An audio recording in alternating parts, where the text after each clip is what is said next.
Hi, everyone, and thank you for joining this session where I'm going to be taking you through how to identify the right legal processes to automate. As you can see on the screen here, my name is Ziggy Cheng, and I am the Director of Sales at Checkbox, which is a no-code platform used by in-house legal departments to build and digitize automated workflows that the wider business can use without any training or prior knowledge. Now, in my role at Checkbox, I speak with general counsels and lawyers every day about their processes and how to automate them so that they can stop doing repetitive, low-value tasks and instead get back to the work that they went to law school for in the first place. Inevitably, the first thing that comes up is, where do we start? Every in-house legal department that I speak with has a plethora of processes that can be automated, but of course, not all of them should be. Over the next 30 minutes, I'm going to walk you through some of the most common processes we see our clients automating and why they were initially chosen over other processes. But first, I want to give you a bit of context so that we're all starting on the same page. When I was practicing as a lawyer many moons ago, the industry was still using fax machines to communicate, and we were manually storing and organizing documents in manila folders. Sound familiar? Before I was a lawyer, I didn't even know what a manila folder was, and I'd never actually used a fax machine. So it's quite interesting. I actually had to learn how to use that piece of technology. Now, fast forward a number of years, and we can see that digital transformation has been catalyzed by the dramatic shift of people working from home. Interestingly, what we found over the last 2 years through speaking with hundreds of general counsels is that because of COVID, and the unpredictable economic fluctuations that came with it, headcounts have stagnated or even been reduced, along with the workload increasing. So the old saying, doing more with less, has now become doing even more with even less. By now, most people have realized that something needs to change. When we look at Gartner's latest research, we see that across the industry, although legal tech budgets have actually been increasing, confidence amongst legal leaders around digitizing their legal department has been decreasing, with only 9% feeling confident that they can get it done. And that's because they tell us they don't know where to start or where to go next, or maybe that they've been burned in the past by technology providers and they're hesitant to dip their feet in again. In most organizations, technology is already rapidly changing the way corporate counsels work. But today, I want to talk to you about changing how the wider business engages the legal department, because when those processes are improved, it saves time for both legal and the business user making the legal request. Of course, when we save time for multiple parties, the benefit to the overall business increases exponentially, which is the ultimate goal. This is exactly what we need to be focused on when identifying which processes should be automated. In practice, although we see our clients automating an impressive variety of processes, since every organization has different priorities, there are certainly some common trends. Today, I'll be taking you through the 3 most common use cases for automation that we see. First, the intake and triage of legal requests. Second, providing compliant legal advice for commonly asked questions or for when that advice is time critical, such as in the case of a data breach. Third, allowing the wider business to self-serve the generation of low-risk legal documents. The first challenge we most commonly see is that it's really difficult for a legal team of any size to fully support the large number of employees who make decisions and impact risks every day. The average legal team has about 1 in 400, one lawyer for every 400 people in the organization. And with this kind of ratio, how are we meant to reach everyone within the business? What happens is that there are always going to be people doing things that impact risk without legal knowing about it. So when we look at this diagram, I don't want you to focus on the larger hexagons here at the front. These people are the C-suite. We're always going to give them the priority, just given the nature of who they are and what they do. And where our clients at Checkbox want us to get support to is almost always further down the chain. If we look at the last layer on the back, these are going to be the people taking risks and making decisions that legal don't know about because either we're too busy or because they don't know how to get in touch with us properly. Now, this is the big problem that most legal departments are trying to address. Mainly, how do we get visibility how do we get more of that work to the legal function? Or alternatively, how do we allow the business to simply self-serve without contacting legal, but of course in a compliant manner in order to avoid the effects of this chokehold? Often legal departments view themselves as the only reliable steward of risk for the business. There's a natural reluctance to pass responsibility to colleagues outside of legal to manage that risk. And what we say is, you've got to come to us and get it approved. But of course, because of this, we take on more work than we have capacity for. Most legal departments don't give people the tools to go off and execute tasks themselves. They haven't built self-serve legal guidance and embedded that into their day-to-day work.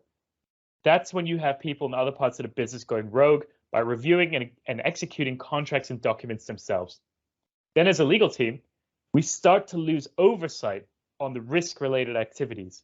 Obviously, that's when things start to get really, really bad.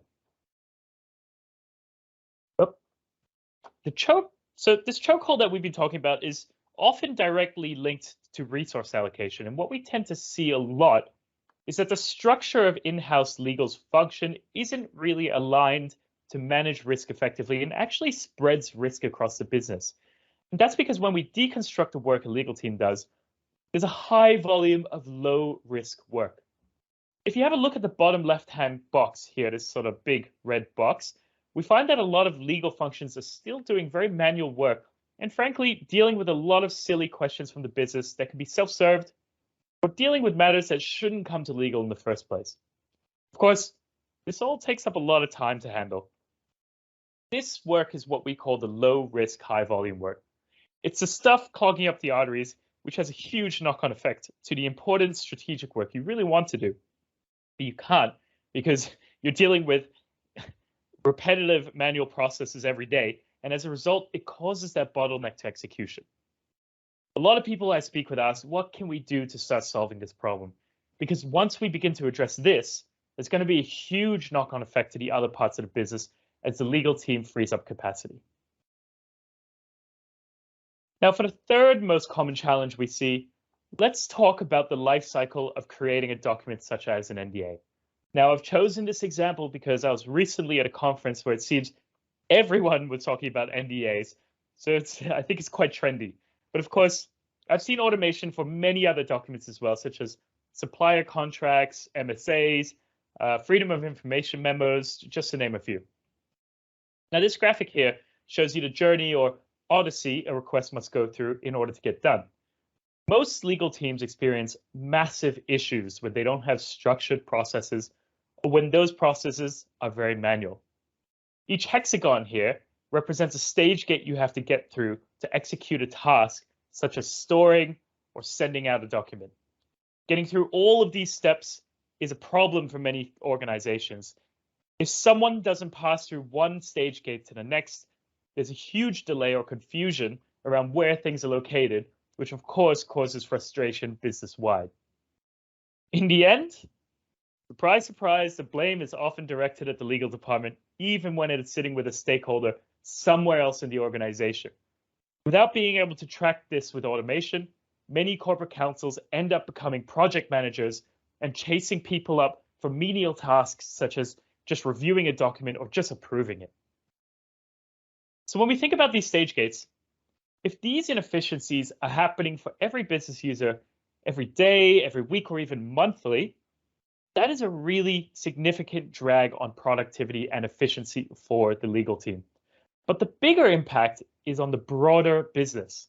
For example, if you have a salesperson trying to get a contract to execution, or if you have someone from the property team trying to execute a lease, the longer it takes, the more manual processes and issues arise. The result is a delay to the business getting the associated revenue. Now, what we found is that when legal teams can nail these processes by speeding them up, making them repeatable and scalable, the business will be able to generate more revenue. So you're really solving for a business-wide problem and not just a legal one. I speak to lawyers about this all the time in my role at Checkbox, and what my experience has been with most legal functions is that they get the most upfront and recognizable ROI value for the business by starting with automation first, because it fixes both a business problem and a legal problem, rather than just the latter.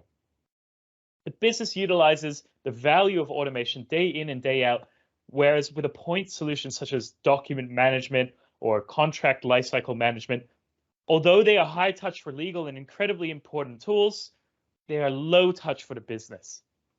What's been interesting is that we've actually seen general counsels use the value they've generated from successful automation as leverage to fund further legal tech initiatives such as matter management. There are many ways to calculate the ROI from procuring a tech solution, such as one for automation. However, one area of ROI that we didn't initially foresee was that of employee retention.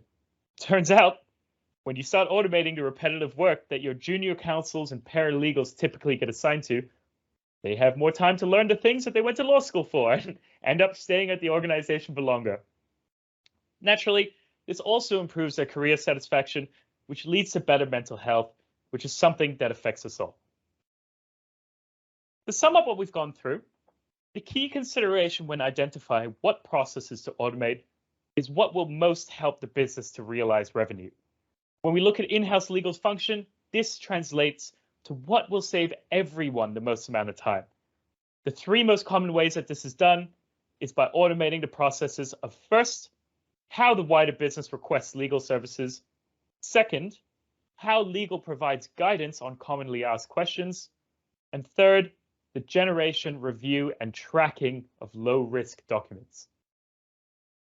Now, Checkbox is a no-code platform that empowers lawyers to create and maintain these kinds of automated processes without the need for any development or IT knowledge.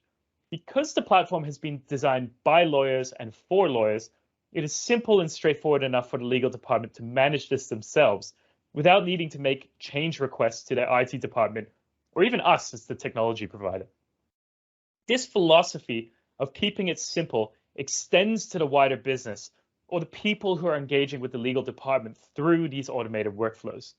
The digital processes you build are so intuitive that absolutely no training is required for business users. We've designed it like this because we know that, even if you have the best tool in the world, if no one knows how to use it, it is completely useless. So with that being said, I'm going to put my money where my mouth is and prove it to you by showing you what Checkbox looks like from the end user's perspective.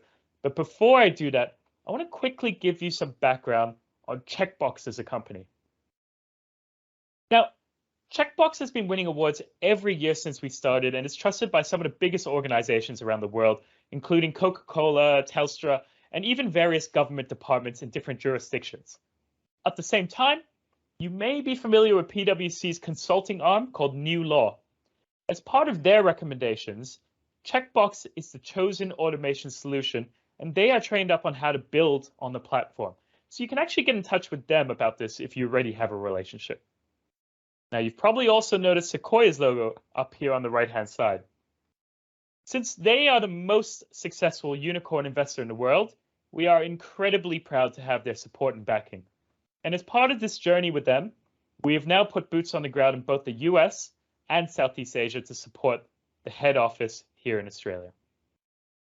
Okay, now that you've fallen in love with Checkbox as a company, let's take a look at the actual product.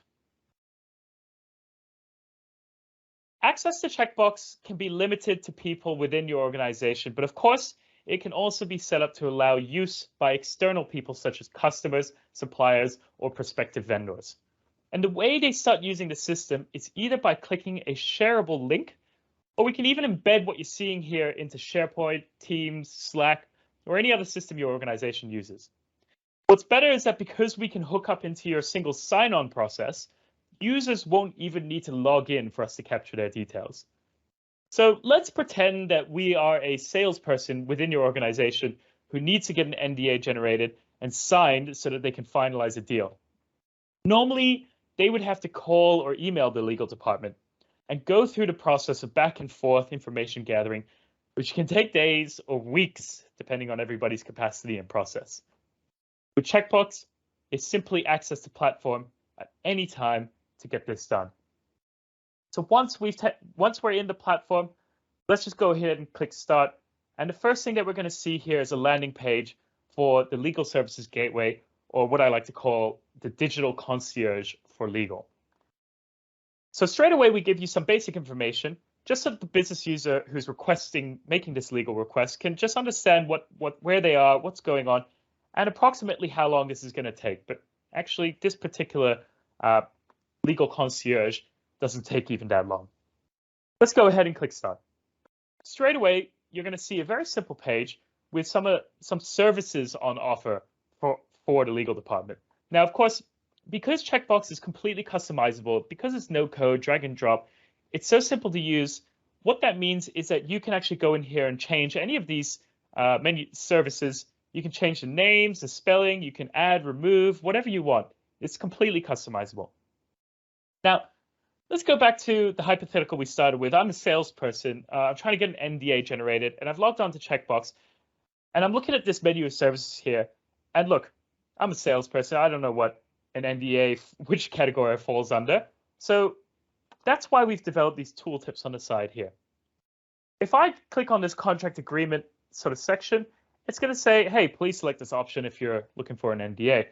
Great, fantastic. So now I know, let's just click contract agreement and go ahead and click next. Now, of course, they could go ahead and click any of these selections, and it's going to take us to a different part of the system. So it's like a very choose your own adventure workflow. It's almost like when you're installing a program on your computer. When I click next, I've got two options here. This is a very basic, simple page. And if I were to review an external agreement, maybe someone else's NDA or MSA, I can click on that, click next, send that agreement into the system. We go through that whole automated process. But in this case, I do want to show you the generation of an NDA, an internal NDA. So I'm going to click on draft new agreement. And straight away, you can see a whole bunch of stuff pops up. Now, this just goes back to the philosophy of keeping it as simple and intuitive as possible. So we hide any information if it's not needed, and we only show it to the business user or the person on the system when they've made that selection. Of course, in this hypothetical, we're talking about generating an NDA. So let's go ahead and click that. Now, when I click next, this is actually taking me into a separate tool, and this is the NDA agreement tool. Again, we have our landing page, but let's not waste any time on here. Let's just get straight into the nitty-gritty. Of course, at the top, we can see a status bar. It's just like when you're ordering a pizza online. And seeing as Elon Musk has been in the news a lot, I'm going to go ahead and just put in Tesla as a counterparty name. Now, when I click enter, you'll see here a bunch of text popped up, and we've got this little selection drop down. And what's happening is we've actually done a live call to the Australian Business Register based on the input of this box over here, and it gives us the top matches. Now let's go ahead and click Tesla Victoria, and you can see a whole bunch of information has been pre-populated. Now, of course, again, it's just about keeping it as simple and intuitive for the business user as possible, but at the same time, we're mitigating any kind of mistakes and therefore risk. Now let's just go ahead and put in Tesla as the short name, and we're going to use Elon as our counterparty's duly authorized representative. But since he's pretty sick of me constantly emailing him every time I show someone this NDA generator app, I'm going to put in my own email. We're going to go click next. Straight away, you can see this next section. We've moved on to the next part. The pizza's almost there. We can go in here and actually backdate this NDA, or we can front date it if that's what you want. We can select the purpose of the NDA as well. And of course, the purpose of the NDA might not be useful for the actual NDA itself. It may or may not be, it doesn't matter. But in this case, we're using this, we're making this selection because we want to be able to track and report on all of the different NDAs that are being generated and what their purpose is.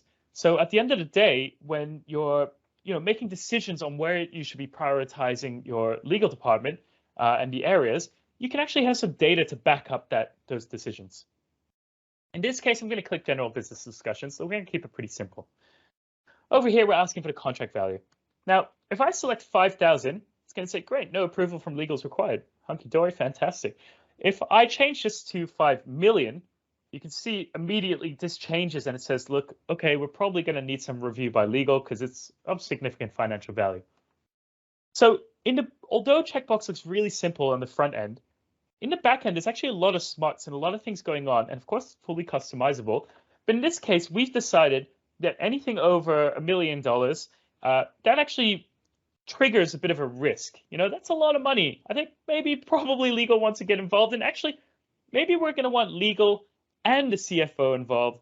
And if it's $5 million, probably going to want the entire board involved as well. So we can send this NDA through a whole bunch of approval processes before we send it back to the salesperson. Today, I do want to just show you this NDA being generated. So let's just leave it on 5,000 so we can automatically generate it. But just keep in mind that the system can go down a different path depending on whatever criteria you've decided on. Now, let's say it's an internal client and that there are some trade secrets involved. Elon's been diversifying, so we're talking about nuclear bomb technology now. Bit wild, but hey, you know, that's the nature of business. So let's go ahead and click next. And what we're seeing now is our audit of all of the questions and answers that have been put into the system. Now, straight away from here, obviously, as lawyers, you'll realize that, yes, it's great to have an audit trail of absolutely everything. You know, it's just make sure that you can see what's going on, about that visibility we were talking about. And of course, all this information is stored in Checkbox's central repository. But of course, many departments are already using something like SharePoint or NetDocs or whatever it might be. So we can integrate into those systems as well and send this audit trail over there with whatever naming convention and version history that you've decided on. From a business user's perspective, they can actually click this little edit icon and change any of their answers if they decide that, oh, actually, I need to change. It's not Tesla, it's Tesla or something or whatever it is. And they don't have to keep clicking back and going and finding the right place. They can just do it directly from here. Now, let's just say everything looks good. We're pretty happy with all of the questions and answers. Let's go ahead and submit this. And because it has passed all of the checks and balances within the system, the NDA has been generated automatically. No approval from legal is required. Nobody else in the organization needs to see this. It just gets generated for the salesperson so that they can get their job done, whatever time of night it might be. Now, I'm sure you've all seen millions of these before, so I'm not going to get into it. It's just an NDA. But of course, we've dynamically inserted the names, the ABN, you know, the purpose of the NDA. We've even got like footer, words based and input from the previous pages have been input into this actual document. And this is all based on your template. So everything is compliant by design. You can see here we've dynamically inserted these trade secret clauses. But of course, if you have a clause library that you use, you can put all of that into the system so that the system just picks and chooses which clauses need to be in these particular documents. Really saves you a lot of time and streamlines that process of negotiation, or in terms of this, the generation of your document. So let's go all the way down to the bottom. I'm sure you're not interested in any of this text, but what I do want to show you is that we've actually inserted the names of the people based on this NDA, based on the information that was input previously. Now you'll see there's a dates section here and a signature section here. So most people will be pretty familiar with DocuSign or Adobe Sign, and you would know that you would have to upload the document into the system and actually do some drag and drop and set the document up. Now, it can be pretty cumbersome if you've got a lot of signature sections, or, you know, there's a lot of different fields you need to capture. It can take a little bit of time, especially if you're doing a lot of these documents every single day. With Checkbox, because we have a native integration, an out-of-the-box integration with DocuSign, Adobe Sign, you can actually preset the document up so that it captures the date field and the signature field automatically. And the effect of that is that we can simply just click on this button next here, and without uploading anything, without setting anything up, this will just automatically get sent out to the relevant parties. Now you can see here, you're nearly done, right? This is actually being sent out to Elon, well, my email, and it also sends it out to the salesperson. But of course, we can automate it to send an email out to anyone you want. Maybe your general counsel just wants a little notification to say that an NDA has been generated. So it's completely customizable, of course. In this case, I'm just going to drag over the email that's appeared in my inbox. And you can see here it's to Elon Musk. And all he has to do is go in here, review the document, sign it like he normally would with DocuSign. So that's it. Really simple. I mean, normally this kind of a process can take days, weeks. It can take a really, really long time. But with Checkbox, from end to end, that took us, 10 minutes, 15 minutes? And it can even get executed with DocuSign. And the great thing about all of this is because it's through Checkbox, we can track the progress of the whole thing. We can see who needs to sign still. We can see how long this document took to get through all of the approvals process, how long it took for the signer to sign off on it. Everything can be reported on with our embedded dashboards and reports that come out of the box. So if you're interested in seeing more of how this looks, and you want to see some of our other use cases, or if you want to just have a chat about which processes within your legal department can and should be automated, please get in touch with me. I'd be happy to have a chat anytime. Thank you very much.